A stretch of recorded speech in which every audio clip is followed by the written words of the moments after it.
विज्ञान क्लास आपकी कौन सी है? 10वीं। ठीक है बेटा, इसका पहला चैप्टर जो है हरियाणा बोर्ड स्पेशली उनको दिया गया है, कौन सा दिया गया है? सरस्वती सिंधु सभ्यता।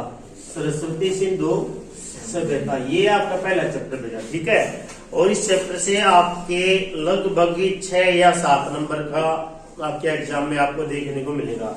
5 नंबर का तो आपको लॉन्ग का मिलना है, लॉन्ग क्वेश्चन मिलना है, और 1-2 नंबर के 6 से ज्यादा भी हो सकते हैं, 6 भी हो सकते हैं। ये पूछ सकते हैं कि भाई हड़प्पा की खोज किसने की, या फिर मोहनजोदड़ो की खोज किसने की, या फिर आपसे पूछा जा सकता है कि भाई ये गेहूं के साक्ष्य, चावल के साक्ष्य कहाँ मिले। ठीक है, इस तरीके से आपके तो एक बार इससे डिस्कशन कर लेंगे इसके बारे में। सरस्वती सिंधु सभ्यता के बारे में जितने भी इम्पोर्टेंट तथ्य हैं वो सारे के सारे हम पढ़ते, फिर इसके क्वेश्चन आंसर देखते कि यहाँ से कौन कौन से क्वेश्चन जो है बन सकते हैं। सरस्वती सिंधु सभ्यता के बारे में बेटा क्या आप लोग जानते नहीं? जानते तो हो, ठीक है, जानते तो बहुत कुछ हो, लेकिन कुछ ऐसी बातें हैं जो हम क्या है भूल जाते हैं। तो इसके बारे में हम क्या पढ़ने वाले हैं वो देखना बेटा। देखो, सरस्वती सिंधु सभ्यता क्यों कहा गया है इसको? क्योंकि सर ये नदियों के किनारे मिले हैं। किस नदी के किनारे मिले हैं? सरस्वती और सिंधु नदी के किनारे मिले हैं। इसके प्रमुख 6 केंद्र माने गए, 6 नगर। इसकी कितने माने गए बेटा? 6 प्रमुख नगर माने गए। ठीक है, 6 प्रमुख नगर। जब मैं यहाँ पर नगरों की बात कर रहा हूँ ना, तो आपसे क्वेश्चन क्या पूछा जाएगा? सरस्वती सिंधु सभ्यता के नगरों की विशेषता बताइए। नगरों की विशेषताएं बताइए। तो पहला तो क्वेश्चन यही रहेगा आपका कि सरस्वती सिंधु सभ्यता के नगरों की विशेषता बताइए। ये जो सभ्यता है, इस सभ्यता को आपको पता है कि हड़प्पा सभ्यता के नाम से भी जाना जाता है।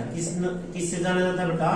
हड़प्पा सभ्यता के नाम से भी जाना जाता है। ठीक है, इस सभ्यता को बेटा कांस्य सभ्यता के नाम से भी जाना जाता है। कांस्य सभ्यता, यानी कि इस सभ्यता को जो कहा गया ना, कांस्य सभ्यता कहा गया है। और सिंधु सभ्यता के साथ साथ इसको आप सिंधु सभ्यता भी बोल सकते हो। सिंधु सभ्यता क्या बोलते हो बेटा? सिंधु सभ्यता। बात क्या थी कि जब पुरातात्विक क्या होते हैं आप लोगों को पता है? पुरातत्व क्या होते हैं, पुरातात्विक क्या होता है? थोड़ा सा मैं इससे पहले चला जाता हूँ, सरस्वती सिंधु सभ्यता से थोड़ा सा पहले चले जाते हैं। तो वो हमारा जो काल होता है ना बेटा, उसको प्रोगे ऐतिहासिक या प्राग ऐतिहासिक लिख देता हूं मैं, ऐतिहासिक काल कहा जाता है।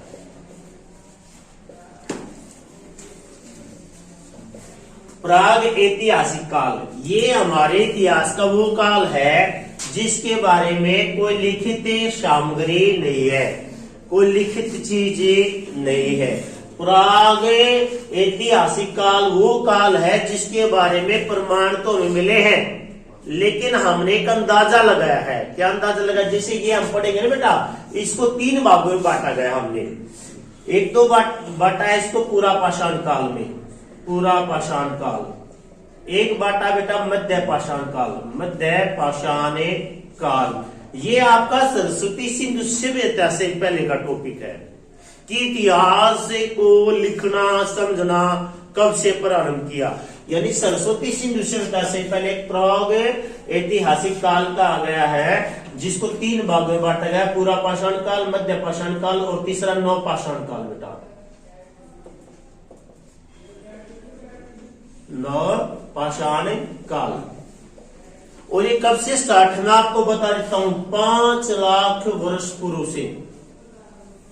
5 लाख वर्ष पूर्व से बेटा इसके बारे में है। 5 लाख वर्ष पूर्व से शुरू हुआ इतिहास, 5 लाख साल पहले से, उससे पहले से। ये तो ऐसे अभी 2000 में चल रहे ना, 2000 तो ये हमारा 2024 तो ये हट गए, और उससे पहले किस में चलना आपको? 5 लाख वर्ष पूर्व। समझ में आ रही है? और फिर लास्ट में आके नव पाषाण काल आपका 10,000 पे आ जाएगा बेटा। 5 लाख से 10,000 ईसा पूर्व। ईसा मसीह के जन्म से पहले। इसमें आप किसके बारे में पढ़ते बेटा? आदि मानव, ठीक है ना, किनके बारे में पढ़ते हैं? हमें आदि मानव। यहीं से कई बार एक नंबर का प्रश्न पूछ लिया था बड़े बड़े एग्जाम में कि अग्नि की खोज कौन से काल में हुई? जो हम आग जलाते हैं, अग्नि की खोज कौन से काल में हुई? तो अग्नि की जो हमने आग जलाने सीखा ना बेटा, पूरा पाषाण काल में सीखा था। कहाँ सीखा था? पूरा पाषाण काल में अग्नि की खोज हुई थी। ये तो नहीं है आपकी बुक में ना, ये तो नहीं है, ये स्टार्टिंग है बिल्कुल, कहां से क्या, किसमें क्या हुआ, हम कैसे रहते थे। इसमें आदमी ने मध्य पाषाण काल में शिकार करना सीख लिया था बेटा, शिकार पर निर्भर हो गया था।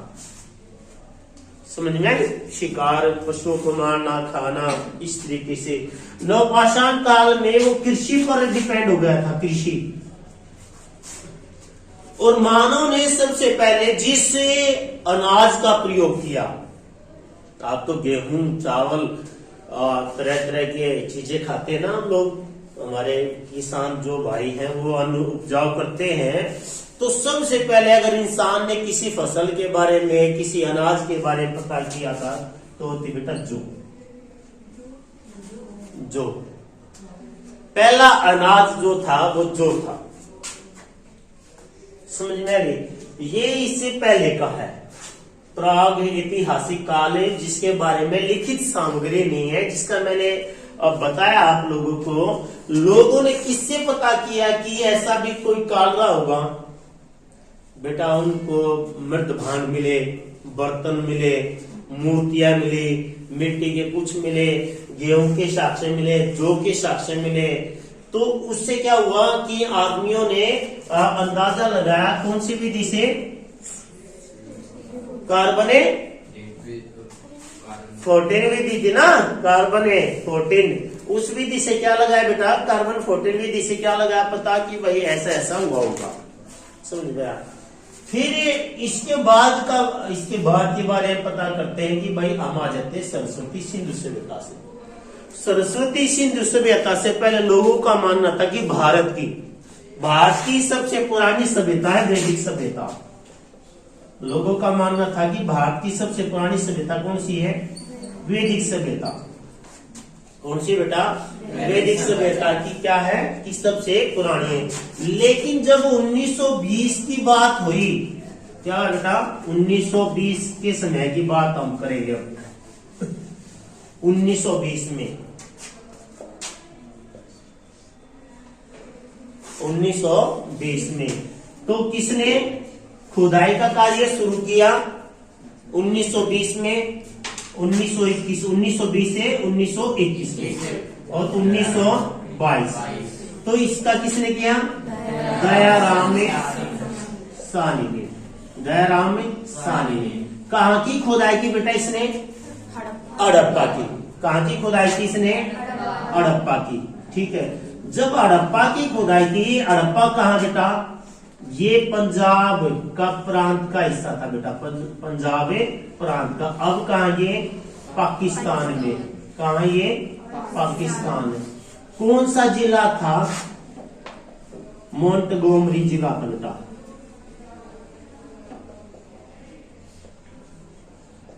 ये अलग अलग नाम से भी है, मोंटेगोमरी ऐसा नाम से जिला था जिस जिले में इसकी क्या की गई? खुदाई की गई। ठीक है, समझ में आई बेटा? इसके बाद में 1922 में राखल दास बनर्जी ने क्या की? खुदाई की। कहाँ की बेटा?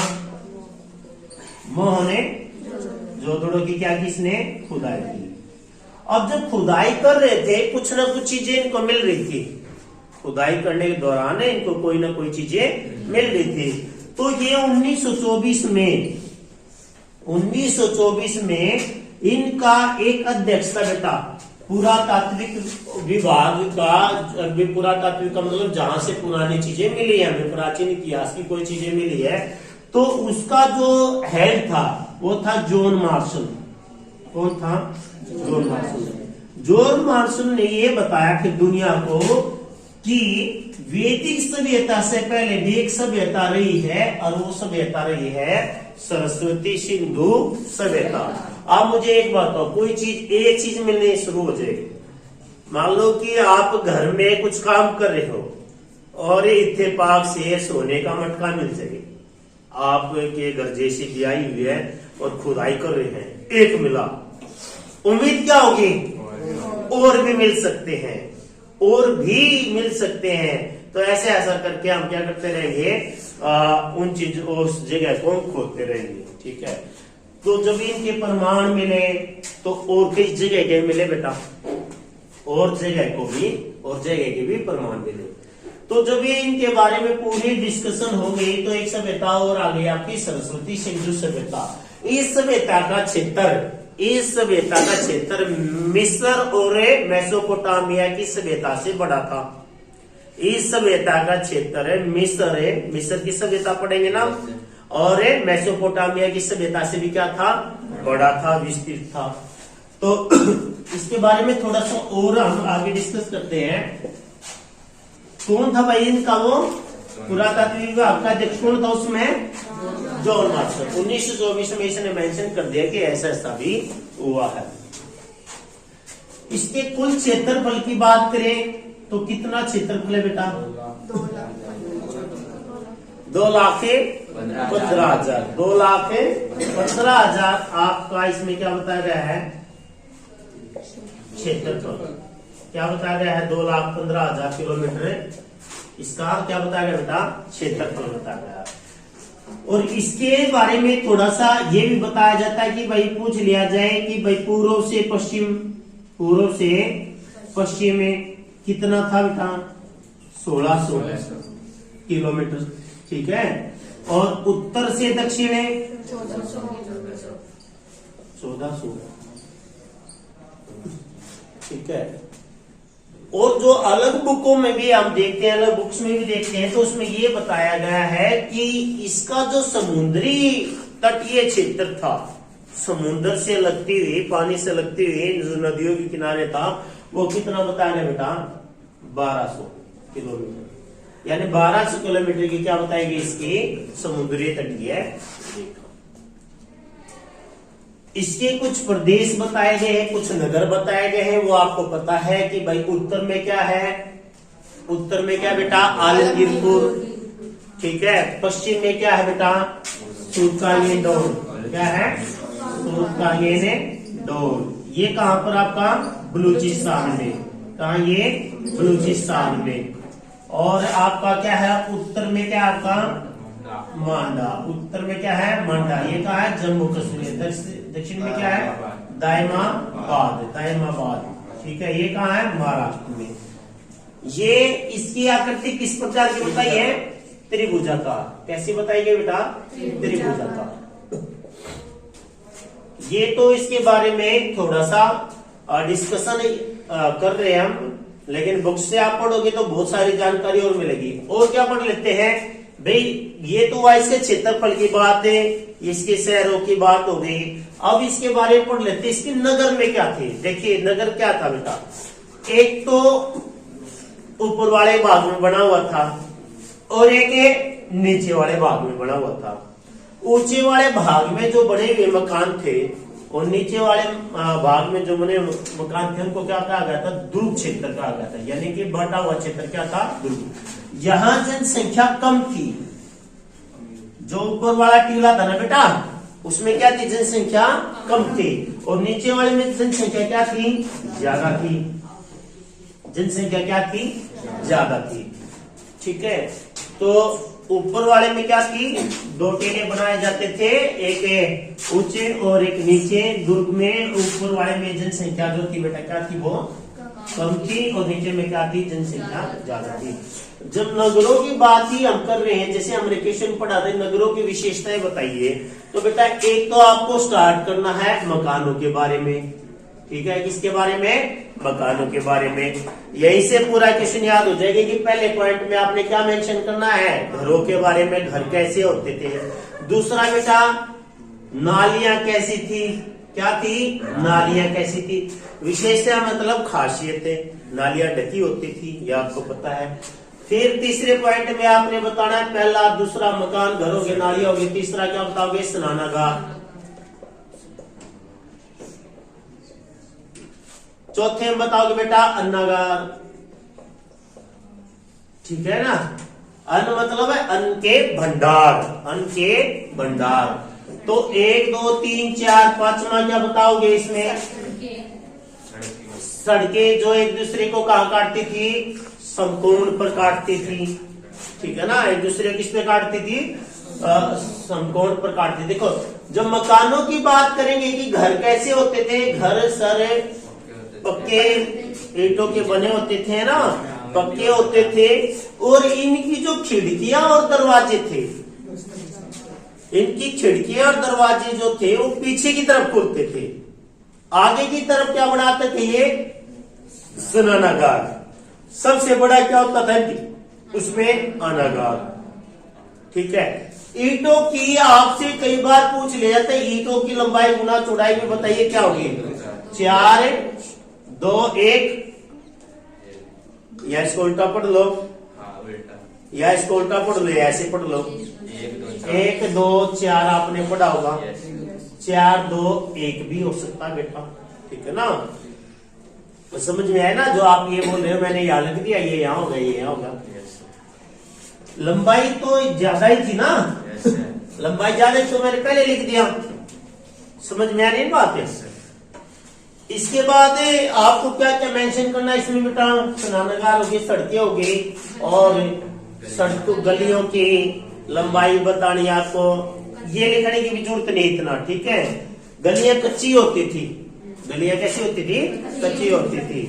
इन अनागार जो होते थे वो पीछे होते थे, यानी कि आपको क्या मिल सकता है यहाँ पर? आप ये बताओगे कृषि व्यवस्था के बारे में बता सकते हो इसमें, ठीक है।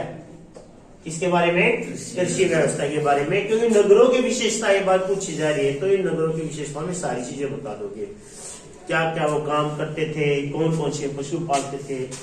जब विशेषताएं पूछे जाएंगी, सरस्वती सिंधु सभ्यता की विशेषताएं, तब भी ये मेंशन करना है, ठीक है ना। और क्या क्या इसमें? अब ये तो हो गया नगरों की विशेषताएं जो आपको बताना है। घर कैसे होते थे, नालियां कैसे होती थी, स्नानागार अनागार जो थे, सड़कें, कृषि। 5 नंबर में आ सकता है ये सरस्वती सिंधु सभ्यता की नगर योजना की विशेषताएं बताए। जो आप आज देख रहे हो वैसा ही आपको मेंशन करना पड़ेगा। और क्या प्रश्न पूछे जाएंगे बेटा? सरस्वती सिंधु सभ्यता के विनाश, विनाश के कारण। भाई ये जो सभ्यता थी इसका अंत कैसे हुआ? ये सभ्यता थी, इसका अंत कैसे हुआ? तो क्या क्या होगा बेटा? महामारी हो सकता है, और बाढ़ भी हो सकता है बेटा, प्रशासनिक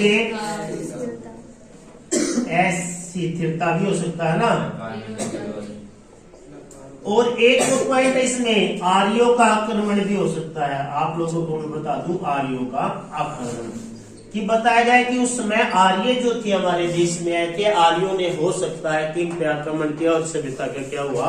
विनाश हो गया। तो बेटा जलवायु परिवर्तन भी हो सकता है, जलवायु परिवर्तन। ये क्या रहे इसके अंत के कारण रहे कि भाई इस तरीके से इनका अंतरा हुआ। आपको कितने 5 नंबर में आए तो कितने पॉइंट लिख देने हैं? 7 या 8 पॉइंट लिख देने हैं। अगर लाइनों के हिसाब से लिख रहे हो, लाइनों के हिसाब से लिख रहे हो तो कोई दिक्कत नहीं है, आप थोड़े से ज्यादा लिख दिए, पॉइंट ही आएंगे इसमें, तो ना पॉइंट गुना के लिख सकते हो। तो ये 2 क्वेश्चन का बेटा है इम्पोर्टेंट है। सरस्वती सिंधु सभ्यता के पतन के क्या कारण थे और इन नगरों की क्या विशेषता थी, और सरस्वती सिंधु सभ्यता की विश्व को क्या क्या देन है? विश्व को क्या क्या देन है? देन का मतलब क्या है? हमने वहां से क्या सीखा? देखो फसलों के बारे में हमने सीखा ना। घरों की विशेषता जो हमें अपने जो घर बना रहे आज भी ऐसे बना रहे जो सरस्वती सिंधु सभ्यता में बना करते थे।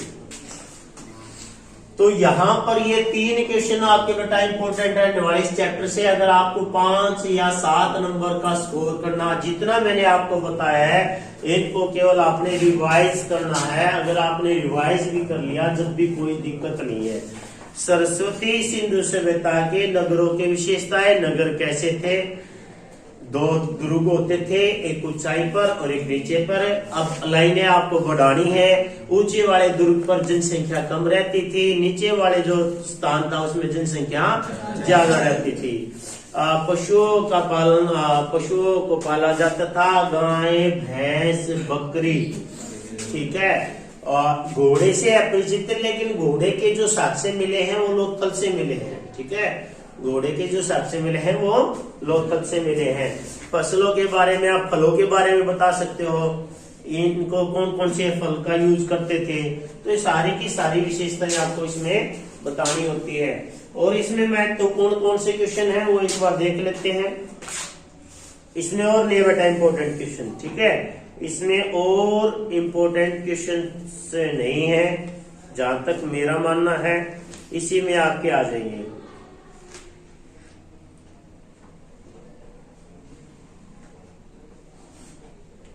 एमसीक्यू हम कर ही चुके हैं इनके, है ना। एमसीक्यू तो हमारे हो चुके हैं। एमसीक्यू में तो मेरे हिसाब से कोई नंबर कटना नहीं चाहिए। और बाकी ये हमने पढ़ा है, इसके बारे में आप लोगों को